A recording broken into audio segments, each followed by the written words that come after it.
समजा नाही. डोकं बंद पडलं. मला ना आता ना भानाला शोधून आणावं लागन. तिच्याकडेच असन त्यो कुठं नाही जायचा. त्याला आणावं लागन. काय करू?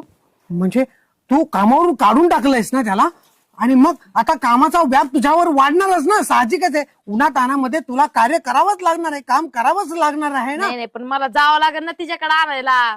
जावं लागणार. मग काय करणार आहे, जाणार आहेस का तू? नाही ते पारीनी ना सगळा गोळ घालून ठेवलेला आहे, अजून काही नाही.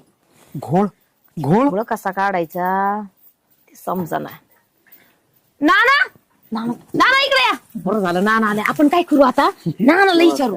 नमस्कार नाना. नाना लय टाइमवर एंट्री मारता तुम्ही पण.